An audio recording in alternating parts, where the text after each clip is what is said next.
कर्मरेखा देवादिका चुकेना. देवाला चुकलं नाही नव देवाच्या बापाला चुकलं नाही. कुणाकुणाला काय काय भोगावं लागलं. कार्य राम वनवास गेला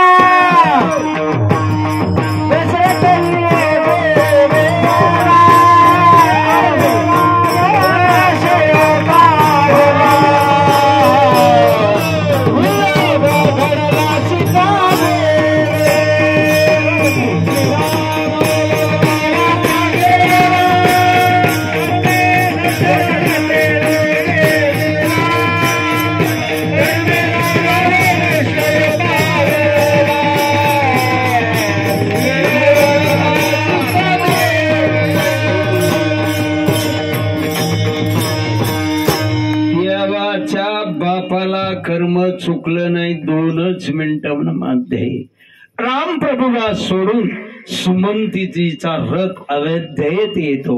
दशरथ राजे समोर गेले. सुमंता राम दादा आले का? लक्ष्मण भैया आले का? सुमंतानं काय उत्तर दिलं? सरकार फिक्र मत करो सरकार, 14 साल के पहले कोई भी नहीं आने वाला. कसं वाटलं असेल बापाला देवाच्या. दशरथ राजाची प्रकृती ढासळत चाललेली. आणि शेवटी दशरथ राजाने विचारलं, सुमंता, सुमित्रा, कौशल्या काय? अरे समोरच्या भिंतीवर काय दिसतंय? कर्म का चुकत नाही बा राजे, फक्त भिंत दिसते. राजाला भिंत दिसत नव्हती. राजाला भिंतीवर चिता पेटलेली दिसते. राजानं सांगितलं, सुमंता, सुमित्रा, कौशल्या, ते पहा भिंतीवर चिता पेटलेली दिसते. श्रवणाचे आंधळे मायबाप पेटताना मला दिसतात. ते बोलतात, राजा आम्हास दिले पुत्र दुःख, तुझी पावशी पुत्र शोक.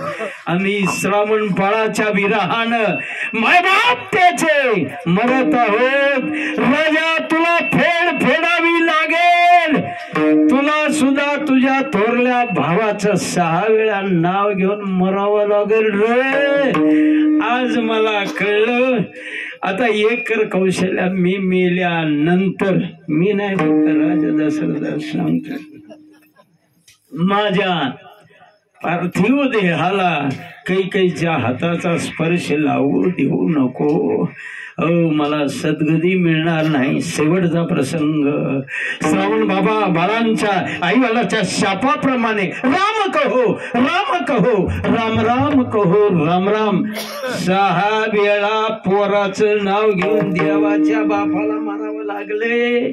आपल्या बापाचं कुठं ठीक होतोय? प्रारब्ध जे जे लिहिले प्रारब्धे ते न कर्म चुके कधी होणारा. सारखी बुद्धी कर्मरेखा टळेना. कसं आहे, अगोदर प्रारब्धाचं गटुड बांधलेलं असतं, मग ह्या शरीराची रचना आहे. देह तो आहे प्रारब्ध आधी. काय तुलसीदास स्वामीने सुंदर वर्णन केले दृष्टांताला. रेल्वेचे रुळ अंतरलेले असतात. रेल गाडी धावलेली असते.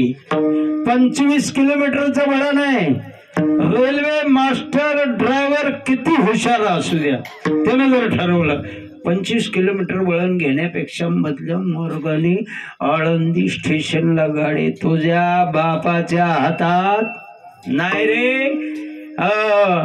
ती रेल्वे रुळाच्या अधीने 25 किलोमीटर वळण घ्यावाच लागेल, नाही का? तसं सुख दुःख न भोगण्याची इच्छा जरी आपली असली तरी प्रारब्ध दुःख देणार. प्रारब्ध काय करणार? दुःख देणारच आहे महाराज. मग कृपा कशा करतात?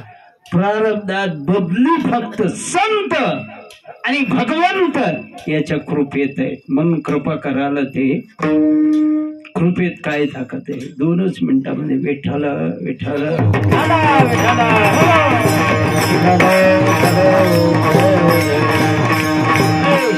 सच्चिदानंद बाबा.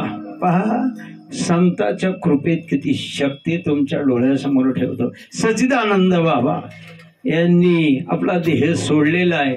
चौघाच्या खांद्यावर राम बोलू भाई चाललेले आहेत.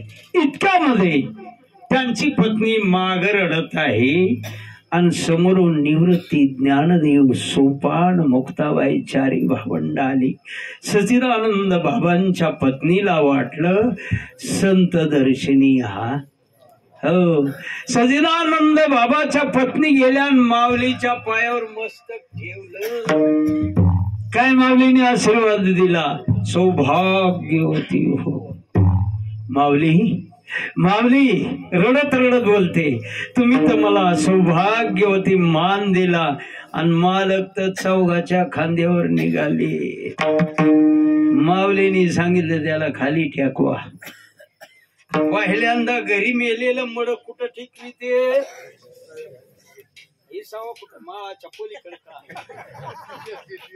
हा ये संपले की तिथं खाली टेकवा म्हणजे खाली टेकविला बरोबर. हो, माऊली संजीवन मंत्र म्हटले, सच्चिदानंद बाबा उठले. तेव्हापासून पद्धत आहे बा, घरी येऊन उचललं की म्हणा की उचललं की तुम्हाला नाही काय पटेल तर होणार तुमचं जे असेल ही सगळ्या ठिकाणी ती पद्धतच पडली.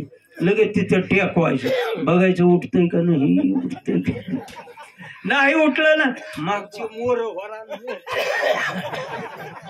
हे सच्चिदानंद बाबा पासून ही पद्धत निघाली बा. अरे सच्चिदानंद बाबाला जिवंत केलं. फक्त संताच्या कृपेतली शक्ती सांगतो मी, त्या सच्चिदानंद बाबांनी. अरे माऊलीनी ज्ञानेश्वरी सांगितली, सच्चिदानंद बाबांनी लिहून घेतली. ज्ञानेश्वरीचा लेखको सच्चिदानंद बाबा झाला. प्रारब्धात बदल करण्याची पावर फक्त संताच्या आशीर्वादात आहे, कृपेत आहे.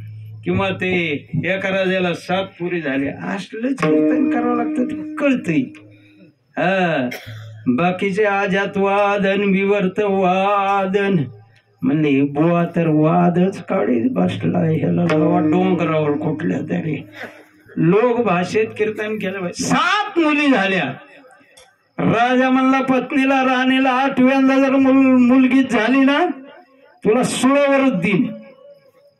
आपल्या हातात आहे. आपल्याला काही बी बोलून ते कायद्याचं उल्लंघन करायचं नाही तर केसेस झालेले आहेत. यांना अर्धाच्या गादीवर उभा टाकल्यावर एक शब्द सुद्धा बोलून भागत नाही. तोलून मुलून शब्द. 8व्यांदा मुलगीच झाली, पण तिनं सांगितलं आपलं मरण जवळ आलंय. मुलगाच झाला, राजपुत्रच झाला, कपडे मुलाचेच घातले, लहानाचं उपवर केलं, मोठं झालं ते. मग दुसऱ्या राजाची राजकन्या आणली. आता सावध सावधान ठिकाण नाही तर ती नाही का. हो, मग ती लग्नही लागलं. पण ते राजपुत्र नव्हते, राजकन्या होती. जोडप माऊलीच्या दर्शनाला गेलं, माऊलीचं दर्शन घेतलं. माऊली अडचण असे काय करू, काय केलं माऊलीनी. जी निमिष मात्र देहापाल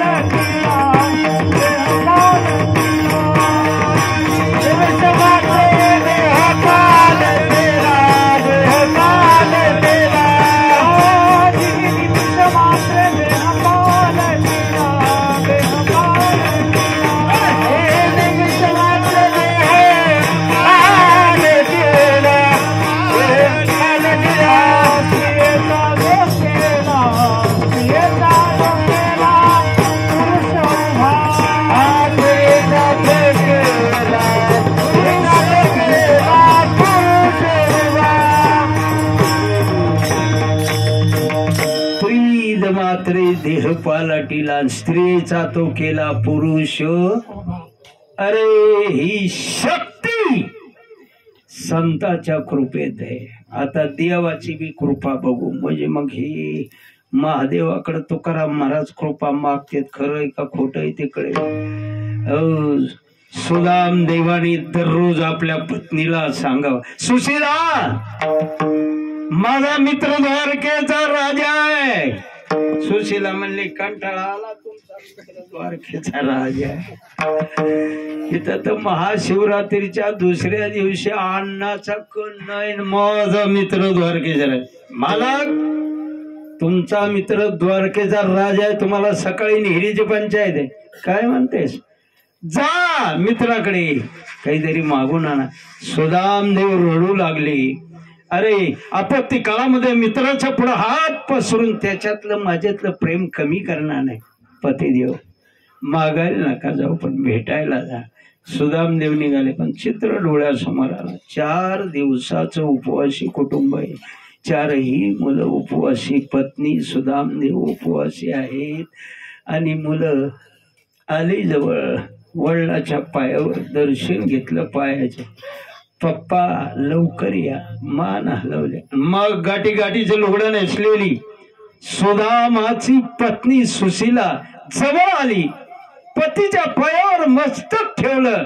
पतिदेव काय तब्येतीला चांगलं सांभाळा. तिच्या बोलण्याला काही चौचोत आहे का तब्येतीला? 4 दिवसाचा उपवासी, डोळे अश्रूने आटलेले आहे, चेहरा काळवंडलेला आहे, चालताना धाप भरते, कधी चक्कर येऊन पडल गॅरंटी नाही. नाही म्हणती पतिदेव तब्येतीला सांभाळा. काही सुंदर उत्तर दिले महाराज. सुशीला, अरे मेरी फिक्र मत कर सुशीला, मुझे विश्वास है मैं काला को मिलकर जल्दी वापस लौटूंगा. लेकिन सुशीला मेरे बच्चे भूखे हैं, भीख मांग के मेरे बच्चे को जिंदा रखना, मरने नहीं देना. सुदामजी निघून गेले. विठाला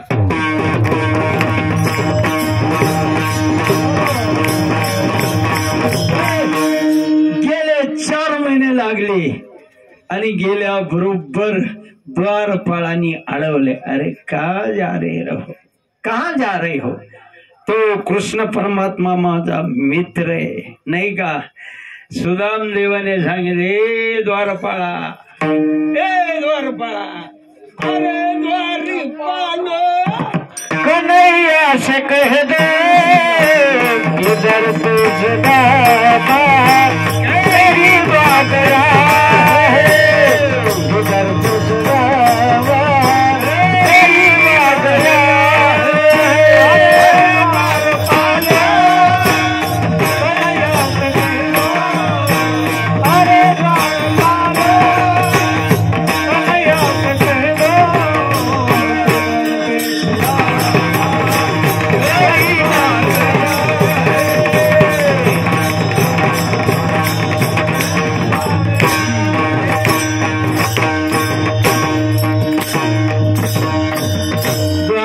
मध्ये गेले. देवाने विचारलं, का रे देवा, 25 वर्षात असला कधी वारकरी पाहिला नाही.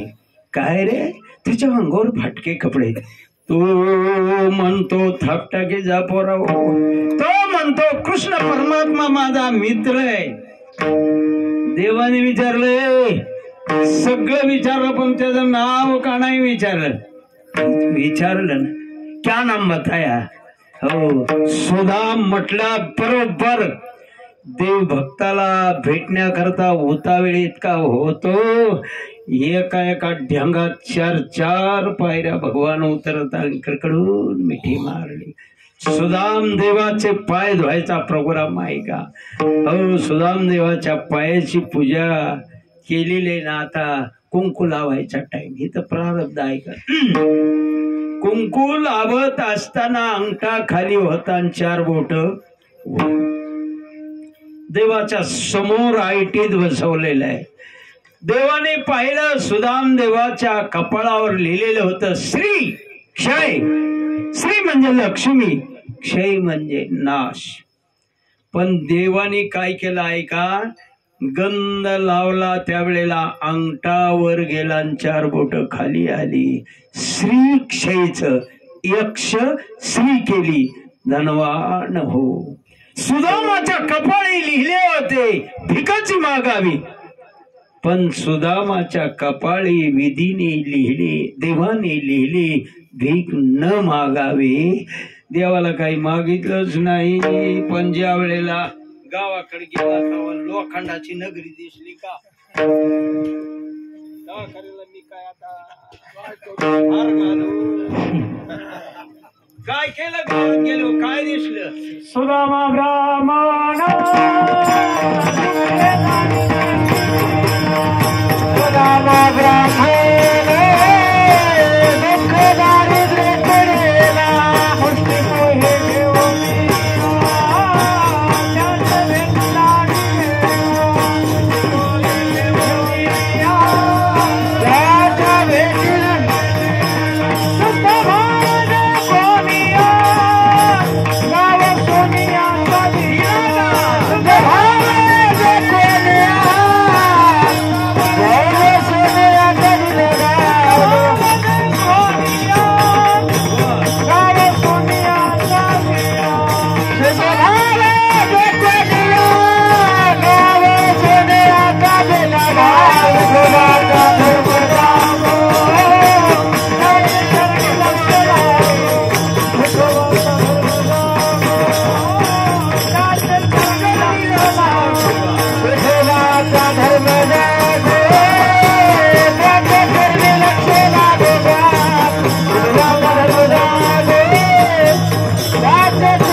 करण्याची ताकद भगवंतात नाही, पण भगवंताच्या कृपेमध्ये आहे का जनार्दनी भोग प्रारब्धाचा.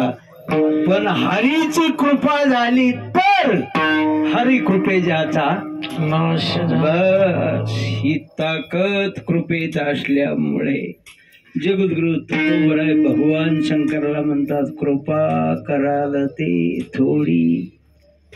आणि बराडी म्हणजे मी गरीब आहे हो.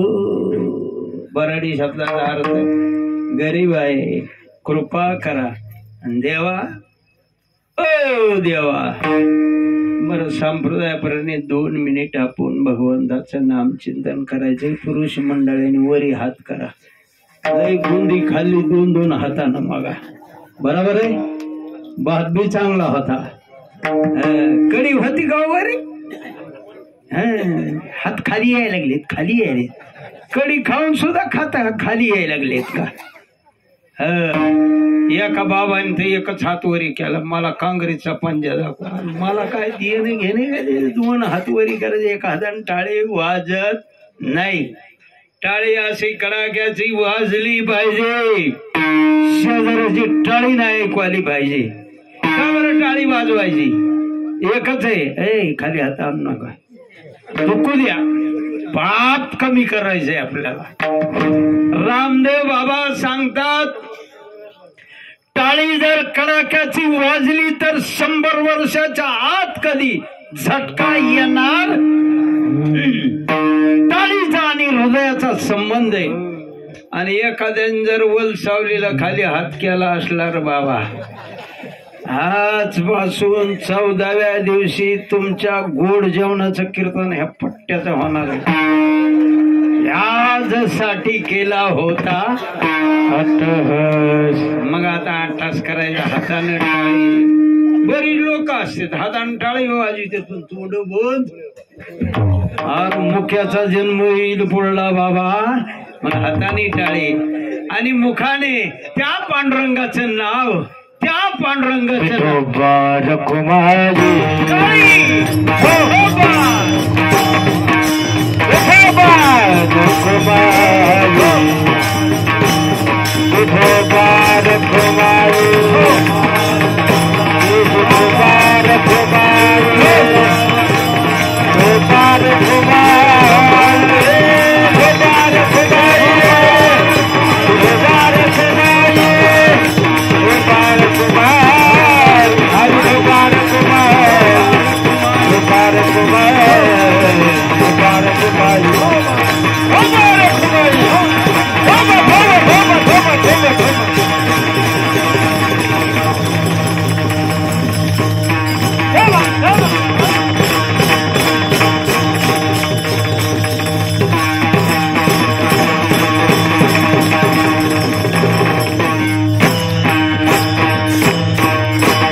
भगवान शंकराला जगद्गुरु तुकोबराय म्हणतात, भगवान शंकर तुमच्याकडे काही कमी आहे का?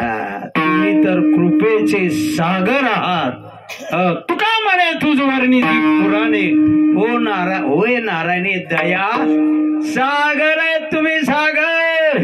एकच मिनिटात उपमन्यू बाळ आपल्या आईला दररोज दूध मागायचे. आई जवळ काही गाय नव्हती, म्हैस नव्हती. बाजरीचं पीठ घ्यायचं, चमचा भरून कब्बर पाण्यात घ्याय, बाळा घे दूध प्यायचा. एक दिवस कोजागरी पौर्णिचा दिवस आहे.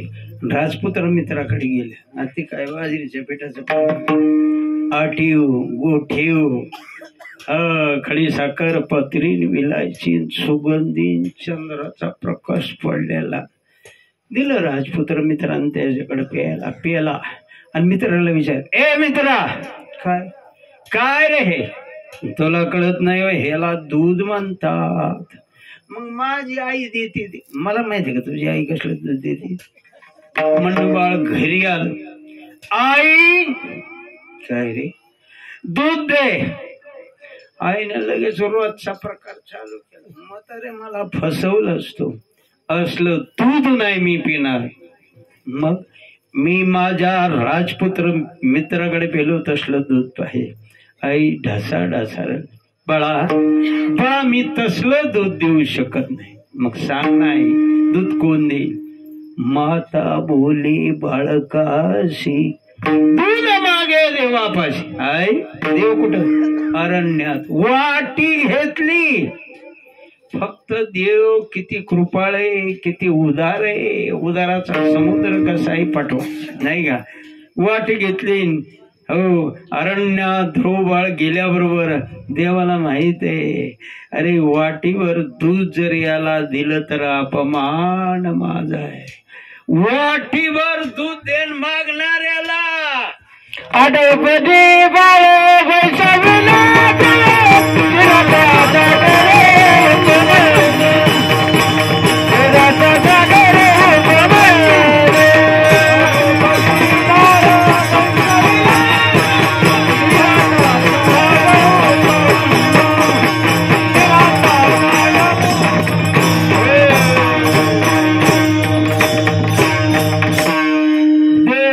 वाटीभर दूध मागणाऱ्याला दुधाचा समुद्र देतो.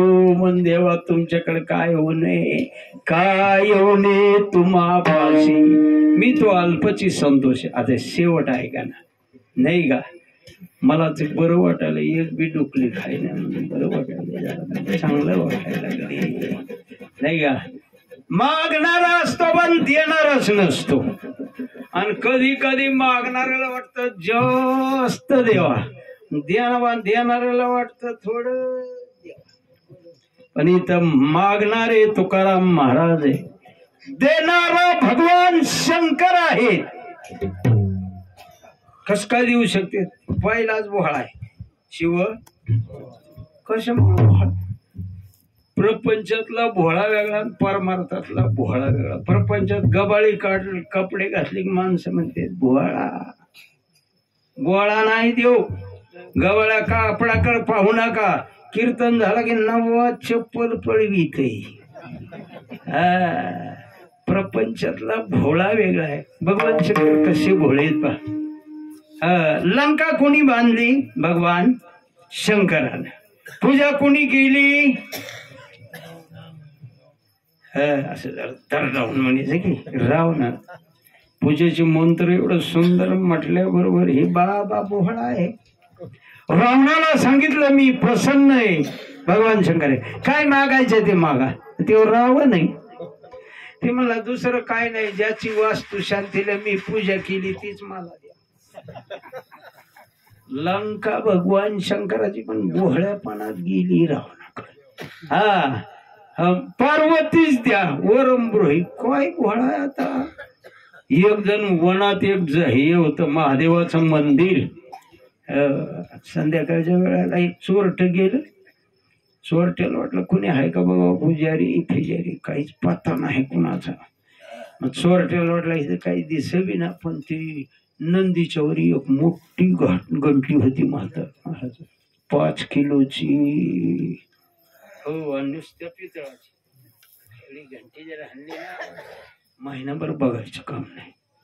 पण त्यानं हात वरी केला, पण बुटक होतं 3.5 फुटाचं. हात काय पुरा. बस इकडे तिकडे बघितलं, चढला नंदीवर. चढला. ही देव भोळा आहे.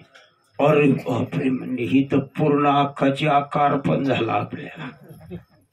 बघा ना, बाकीचे येतात म्हणजे एका हातात सिगरेट आणि एका हातात रस्त्याने चालताना शेलोट करते देवाला. एखाद्या येथून नुसत्या पायाला हात लावून जातो, एखाद्या येथून शिव हर हर महादेव म्हणतो. पण हा खरा आपला भक्त आहे, अख्खाची अख्खा. काय झालं आपल्याला? सर्व अख्खाच्या अख्खा आपल्याकडे आला. त्याच्या आदमेश महाराज सोरे पिंडी दिला पाव, त्याच्या पूजेने धाय देव त्याचा उद्धार. एवढंच नाही, अर्पार्ध्याचा एका रात्रीत उद्धार केलाय. 3 हरणीचा अध्याय असेल, झाला का? रात्रीत झाला नाही का? रात्रीमध्ये उद्धार केलाय. हो, अनेकांचा उद्धार केला. म्हणून तो भोळा आहे. जगदगुरु खूप राहायला माहिती, आपली इच्छा पूर्ण करणारा देव भगवान शंकर आहे. म्हणून त्या देवाकडे प्रेमाची मागणी करतात. काय सांगू टाळखऱ्याला? तुका म्हणे देवा, तुका म्हणे देवा, तुका म्हणे देवा, देवा तुका म्हणे देवा, तुका म्हणे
आज मागणी पर आपण घ्यावा लागतो. याने मला अनुसरून तुका म्हणे देवा, आणि काही वाहतुकी पाठवा. प्रेमाची मागणी करतात. प्रेमाची मागणी करणं योग्य आहे का याचाही विचार करावा लागेल. प्रेम रडवणारे आहे, प्रेमामुळे जीवबद्ध झालेले आहेत. अरे सगळी बंधनं तोडता येतील, पण प्रेम बंधन तोडता येईल, कर्म बंधन तोडता येईल. आपण मगाशीच पाहिलं. हो, त्याच्यानंतर संसार बंधन तोडता येईल, प्रेम बंधन तोडणं अवघड आहे. ब्रह्मदेवाच्या बापाला जमलं ना, आपल्या बापाला जमतं काय? हे आदि पुरुषाची माया, ब्रह्मे आई नयेची आया. प्रेम बंधन अवघड आहे. माऊलीने तर 5-4 दृष्टांत सुंदर दिले ज्ञानेश्वरी. खैराचं लाकूड कोरण्याची शक्ती भुंग्यात आहे, पण तोच भुंगा सूर्यास्ताच्या वेळेला कमळ मिटतं त्याच्यात राहतो, पण ती पाकळी तोडून बाहेर येत नाही.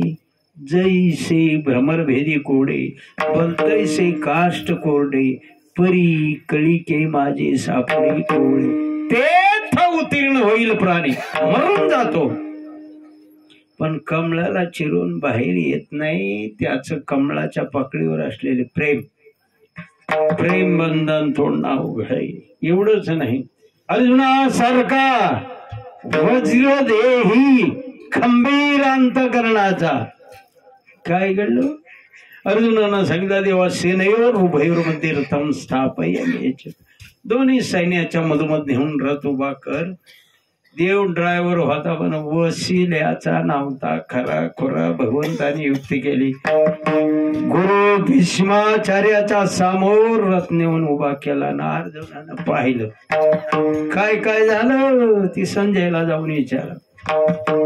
तत्र अपशंसितान भारत पितृणात पिता महान आचार्यान मातुलान भ्रातून पुत्रान पौत्रान सखे सता स्वरान सुरोदयचेव सेनेयोर उभयोर रथी. कळालं का नाही तुम्हाला काय माहिती. मी आपलं फटकून बोलून गेलो. अर्जुनाला काका मामा पाहिले अर्जुनाच्या हातातलं धनुष्यबाण गळून पडलं. सांडिये मूर्खबाण उठी घे धनुष्यबाण. संग्राम एक मन कारुण्य तुझे भगवंताने उपदेश करायला सुरुवात केली. युद्धासारख्या स्वधर्मापासून अरे अर्जुन पदच्युत होत होता. याचं कारण आहे स्वजनावरील प्रेम. प्रेमानं लय लोकांना अडविले. जीव सुद्धा कंटाळून गेलेत. किती वेळा जन्म मुमुक्षु सुद्धा जन्म मरणाला कंटाळलेले आहे. कोण कंटाळे? चंद्रभागो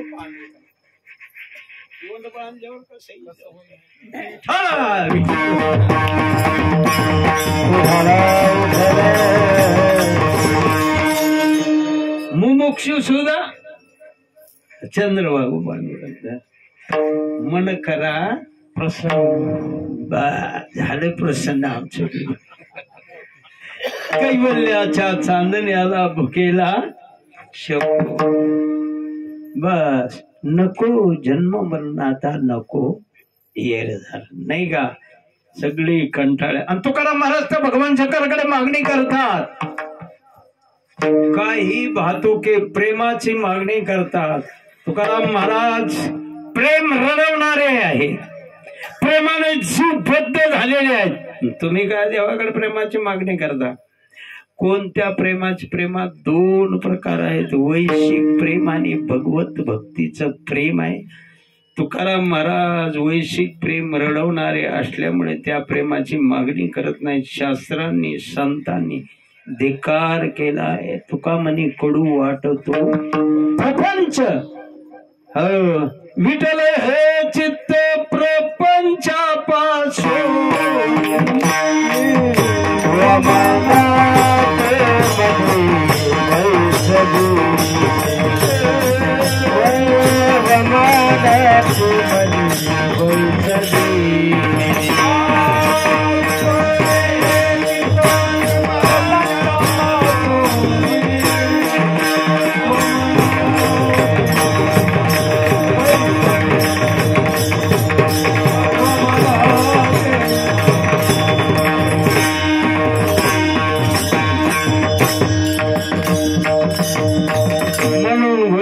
प्रेमाची मागणी करता, भगवत प्रेमाची मागणी करता. आधी एवढं लक्षात घ्या. देवाकडेच का मागतात? अरे ग्रंथ शिकून ज्ञान मिळवता येईल पण प्रेम मिळवता येणार नाही. तितकंच करे नाही का. देवाकडेच का मागतात? प्रेम देवाचे देणे देह भाव जाय जिने. देवानं दिलं तरच प्रेम. आणि भगवान प्रेमाचा भुकेला आहे. ओ थोर प्रेमाचा. भगवंताला एकनिष्ठ भक्ताची गरज आहे. अरे भक्त काय देतो याच्याकडे विचार करत नाही. देत असताना त्याचा भाव काय आहे. उदाहरण द्यायचं झालं तर शबरी माताने राम प्रभूची वाट पाहावी. येतील ना राम प्रभू? येतील का? जब मेरे राम जी का आवन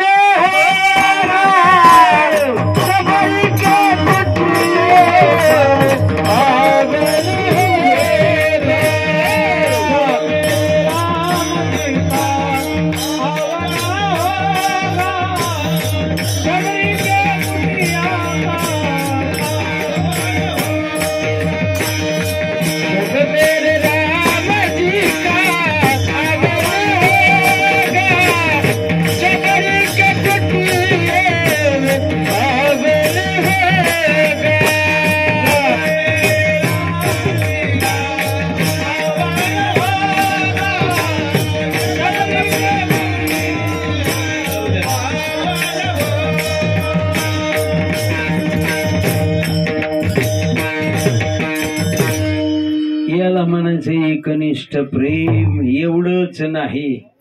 विदुर काका हो करू पांडवाचे युद्ध संपलं. दुर्योधन म्हणतोय देवा जेवल्याशिवाय जायचं. आज सकाळपासून म्हणत असतील की जेवल्याशिवाय जायचं नाही. मग तेवाले म्हणत होते का गप्प बसत होते? म्हणत होते का खरं बोला? होय जीवन जा देवा. देव म्हणले नाही रे. का नाही देवा? अनेक प्रकारचे पदार्थ केले आहेत. भगवंताने सांगितलं दुर्योधना जिथं प्रेम नाही तिथं मी जेवतच नाही. जेवले नाही दुर्योधनाच्या घरी. पण भगवंताने सांगितलं उद्धवजी उद्धवजी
काका बाहेर गेले होते. काकीने पाहिलं देव आले. हो काकीची अवस्था विदेही झाली अवस्था. घरात देवाला खाऊ घालायला काहीच नाही. मोडका पाठ होता ती मांडला त्याच्यावर आपणच बसल्या. ऐकता हो ना कीर्तन? विदेही अवस्था कशी असते पहा. आपणच बसल्या. केळी दिसली त्यांनी केळी आणली आणि विदुर काकाच्या मंडळीने हातला गरगर खायचा पाटावर बसून आणि देवाला वरली साल साल द्यायचं. देव गप गप साल खात होता. भुकेलेला होता का काय कुणाला माहित किती दिवसाचा. इतक्यात विदुर काका आले. ए काय करतेस? शुद्धीवर आहे का? शुद्धीवर झाली झटक्याला. विदुर काका बी ताकद होती. मग अगं देवाला काय खाली बसविलं? तू काय पाटावर बसली? तू काय घर खायली? देवाला काय वरलं टरपण. आणि मग शुद्धीवर आल्या. मग देवा बसा पाटावर. हो विदुरजीने पाटावर बसविलं भगवंताला. आणि विदुराने पुन्हा जेव्हा घालायला सुरुवात केली. एक केळी होती ती मधलं गरगर खायला दिलं देवाला. साल आपण खायला. भगवंताने सांगितलं विदुरा अरे ज्या सालीमध्ये प्रेम भाव होता तो तुझ्या घरात नाही रे. घरात नाही. हो या प्रेमाची गरज. हो गरज भगवंताला आहे. म्हणून तुकाराम महाराजाला माहिती होतं की प्रेमाशिवाय भक्ती करणं परमार्थ करणं व्यर्थ आहे. व्यर्थ आहे. तुका म्हणे आईशी झाली या वाचून करणे तो सीन वाटत असे. म्हणजे प्रेमाशिवाय भक्ती नाही. प्रेम भगवंताकडेच आहे. भगवत प्रेम. आणि म्हणून हा सर्व इतिहास आतापर्यंत 2 तास जेवढं बोललो तेवढा इतिहास जगद्गुरु तुकोबराने इतिहास माहीत असल्यामुळे तुकाराम महाराज भगवान शंकराकडे विनंती करतात कृपा करा ना. कशाची? प्रेम तेवढा आम्हाला द्या. म्हणून मोठेपणा दिला. तुम्ही विश्वनाथ, मी आपला गरीब दीन अनाथ. तुम्ही मोठे आहेत ना, मग कृपा करा ना. तुमच्याकडे काय कमी आहे? कृपेचे समुद्र आहे. मी तर थोडक्यात खुश होणारा माणूस आहे. भगवान शंकरा तेवढं प्रेम द्यावं, प्रेम द्यावं. प्रेम मागितलंय आणि आपण बी असंच भगवान शंकराला प्रेम मागत राहावं. गावकऱ्याने असं त्या सप्त्याला सहकार्य करावं. मी कलावड बोलते का?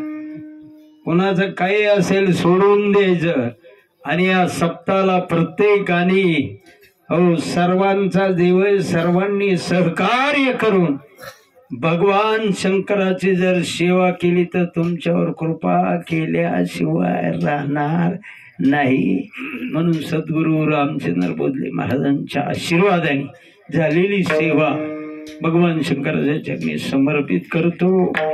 ज्यांनी मला कीर्तना करता निमंत्रण दिलं त्यांना कोटी कोटी धन्यवाद देतो. आणि झालेली सेवा तुमच्या सर्व माता पित्यांच्या चरणी समर्पित करून येथे शिवीला पूर्ण विराम.